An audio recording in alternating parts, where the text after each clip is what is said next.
All right, moving on now. Tis the season for giving again. It is an important time of year for a lot of people.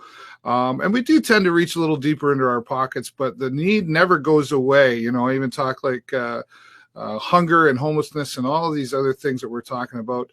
They don't take a vacation, and the United Way is one of the ways that you can help if you're not sure where to decide all the time where to go. Our friend and Executive Director, Dave Brown. Thanks for being here, Dave. Good afternoon, David. How are you? I'm doing wonderful. I'm Great. feeling I'm getting a little more Christmassier. I'm starting to feel it a little bit more. Well, that's good. Well, it'll be here before you know it. It's amazing how quickly December flies by. It seems November seems to drag on a bit, and then all of a sudden it's December 1st, and then it's like Christmas is next week. Yeah, are you kidding me? I was just at the Tall Ships a week ago. Right, exactly. Well, United Way has a needs target, and there's a bit of a struggle going on there, is there? There is a struggle. Right now, as of just before airtime, we hit $1,650,000, which is 87% of the $1.9 million needs target. So that leaves us exactly $250,000 to go. Now, we are expecting the corporate confirmation from Nova Chemicals anytime now. It could be anytime in the next day or two. So that'll bring us into the early 90%, low 90% levels. We've got Dow is going to be announcing shortly. Lambton College, S&C-Lavalin. So once they come in, we're going to have a clear idea where we're going to be. But we anticipate that the last 5 or 6% of the drive is going to be $100 at a time here and there. So at that point, we forget about the 1.9 million and we start thinking in terms of $100,000. That's the new campaign, the new goal. Yeah, well, and certainly grateful to the big corporate world companies that come on and support their communities, and that's great. And I know that's a big part of it all. But let's not wait for them. Let's imagine they're not coming along, right? Mm-hmm. Is maybe the way to think about it and go, okay, folks. And Dave, I know it's difficult for United Way. We just had Paul on there. Right. Everybody's asking for money, food and please give. And of course, we know people can only give so much. That's right. And we know that they're all very worthwhile, doing great jobs, all with different mandates. And you're right. I mean, I'm not going to stand here just as I know Paula wouldn't say, oh, this year he's better than that year. They're all great. It all comes down to what personally you like to support and whether you like to support research or you like to support seniors aging at home or whatever. They're all good and they all do some fabulous work. Yeah. And I guess it depends where your heart lies, right? That's right. Typically where we tend to donate. But one of the great things about the United Way, though, is they support so many different services. That's right. That if you're somebody who's maybe having trouble deciding which, where do I spend my money? Where do I donate? I'm not really sure. United Way is a good option for people because of that. United Way is a great option. You're absolutely right, David. We have 18 agencies, 36 different programs and services. We also have venture grants. Those 18 agencies represent about 94% of our allocations. The other 5 or 6% is what we call venture grants, which is for 1 year funding. Currently, we're funding the the Good Shepherd income tax program on an annual basis right now. That's for people to get who are at lower income are able to get their income taxes done at no charge by the Good Shepherd. So we're funding that program. We're funding a memory clinic, which is a joint partnership between Rapids Family Health Team and the Alzheimer's Society. We're funding cadets right now on a venture grant program, assisting young people, teens, in rural Lambton, wanting to be a cadet, and they've had some outstanding success. And just recently, we're funding the Habitat for Humanity program, specifically the Handyman, Handywoman program on a subsidized basis. So you're right, David. We've got those 18 agencies, but we're also very current and very proactive at funding newer programs that are new needs in our community. Well, and that's and a lot of these programs are really, sometimes they affect a general group, but they're a lot of times very direct. Like you mentioned, go back to the Good Shepherd for a minute. I think we always think of and I just had miles on the other day. The first thing you think of is food, Right. but it's so much more than that. And you mentioned the tax program. Sometimes, a lot of times, if people are getting back, $500 or more, that's the difference between what do I buy my child or what do I buy for myself, and cleaning products, and just the fact that they, paying to have that done. And I certainly don't want to do my own taxes. Well, you raise a good point. I mean, maybe it costs $300 for a professional tax preparer to do your taxes. So then all of a sudden that $500 becomes $200. Yeah. So, and the other thing too is there's a lot of tax credits, there's a lot of rebates, etc., that are based on those income tax returns. So if you don't do your income tax, you may not be eligible for certain tax credits, which could then be monthly deposited to your bank account. In fact, to your point, Miles told me just last month that they did almost 2,900 tax returns in 2019. Wow. And 1/3 of those people do not go to the inn for any other programs. So we both view that as a great outcome that is less taxing on the food bank, less taxing on the soup kitchen and their other programs, that money is enough to keep them self-sustaining. And so, we're happy to be able to provide that $28,000 this year so that they can do that, which not only lessens the need for the food bank to some degree, but also allows the the Good Shepherd to funnel more of their resources to the donation process of foods. Right.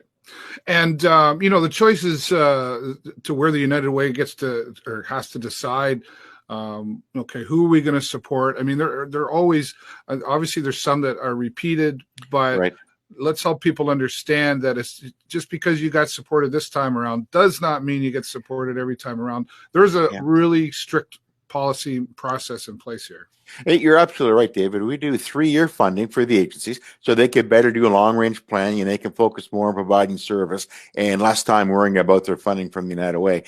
But that 3-year process actually begins in the 3rd year of the previous cycle. So it's almost a year-long process to identify who we're going to fund for the next 3 years. And every year we have 1 or 2 drop off and 1 or 2 new ones come on.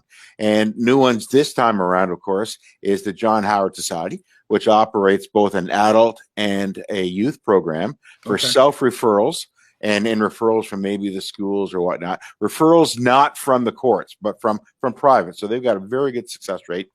And the other one is the Lambton County Developmental Services, which offers a respite program in rural Lambton for anybody who has loved ones who need special needs or special care on a regular basis. This respite program allows loved ones to leave their son or daughter, brother or sister with professionally trained staff for 1 day a week so that they can go and get their own doctor's appointments done or their own grocery shopping done or just to relax and have a little mental holiday. You can imagine the stress on some of those families. So, there's 2 new agencies that have gone through the process and are meeting emerging and growing needs in our community. Yeah. And I think the fact that we talk local, a lot, does my money stay local and how does it get spent are the questions. But I think it's important for people to understand, too, that the decision makers, it's not just Dave Brown and a couple of people in the office there. There's a board of directors of about, 12 people that are local? 15. 15, okay. 15. And to your point, it's not Dave Brown at all. I mean, it's those 15 board members that make the final decision. I operate the day-to-day operations, of course, but in terms of who we fund and how much we fund, what policies are going to be, what our values are going to be, that's all board decisions. And some people just like to think, okay, the money raised in our community is used in the community. And that's valuable information for a lot of people. But to your point, local decision-making makes a lot of sense because the needs in our community are different from the needs in Ottawa or Toronto or even Windsor, Essex, and London, Middlesex.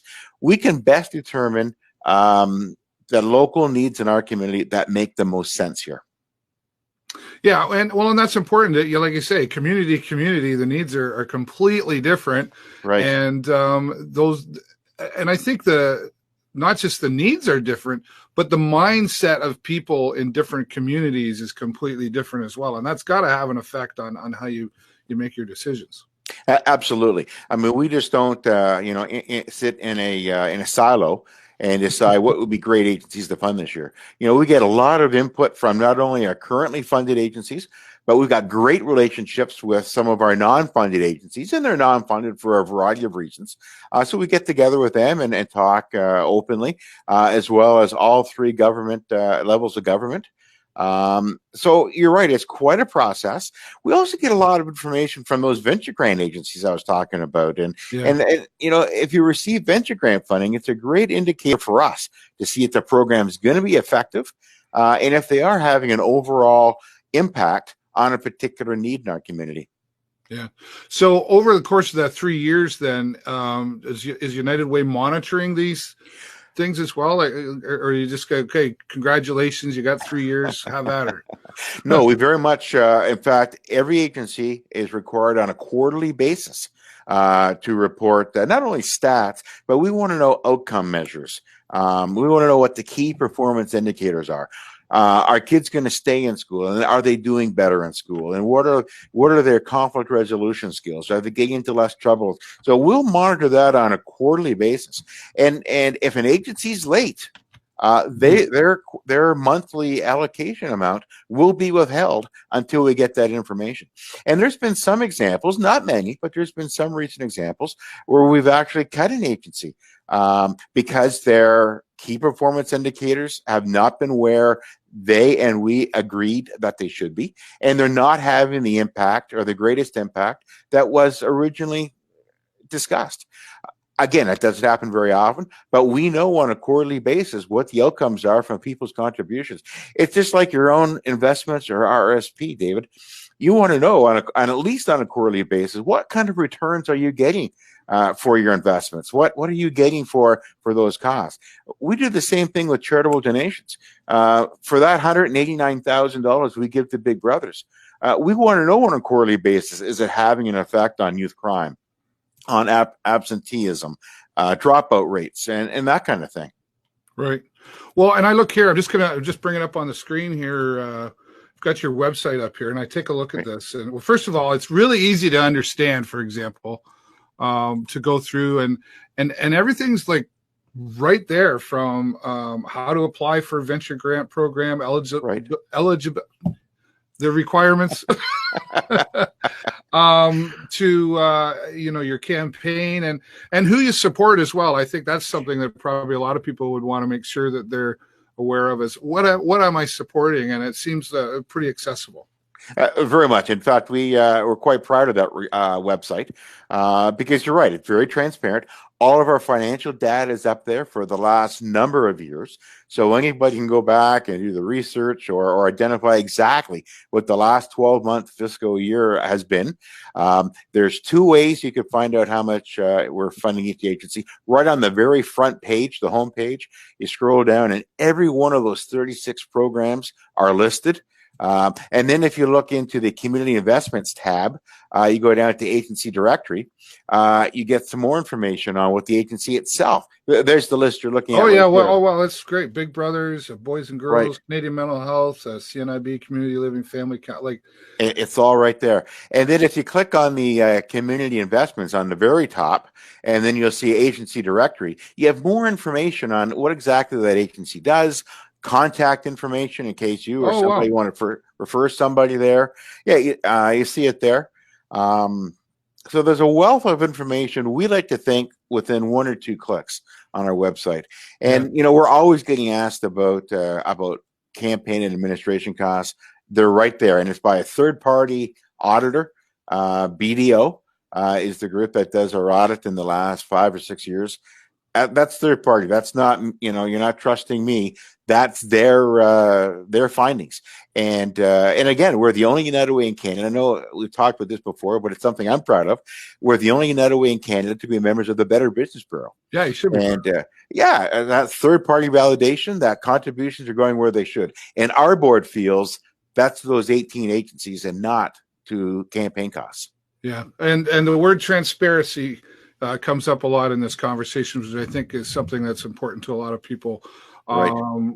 Hey, I'm giving you my money. I want to know, and I want you to be accountable to all those things, right? So, absolutely. Great job, fantastic on everything that you and your team of 5 have done here. Thank you. In Sarnia-Lambton, and I do have to move on, but Merry Christmas and all that stuff to you. I hope I run into you somewhere before the holidays, but if not, I'll see you next year. Absolutely. Merry Christmas to you. And to Paula's point, you have been a terrific advocate of not only the Canadian Cancer Society or the United Way, but just about every charitable organization locally. So on behalf of both of us, thank you very much for that. And I think I'm scheduled to be on in early February 2020. So I look forward to giving you a complete campaign wrap up and to talk about some of the other events that we've got going already for 2020. Fantastic. Dave, thanks again, buddy, and enjoy the rest of your day. I'm sure we'll see each other again soon. I look forward to that. My friend Dave Brown from the United Way of Sarnia-Lambton, working hard along with his team and to make things happen. They're coming up short. They're waiting for some of the big boys are coming along, I know, but let's forget that they're there. Let's reach deep down into our pockets. We'll have all the links and the phone numbers again posted after the show on our Facebook page, how you can reach out, how you can make donations. You can even go right down into the office here on Lambton Mall Road. We'll post that as well, and how you can make. And to find out more, just go to their website that we showed you on the screen, theunitedway.on.ca, to find out more. Dave Brown, thanks.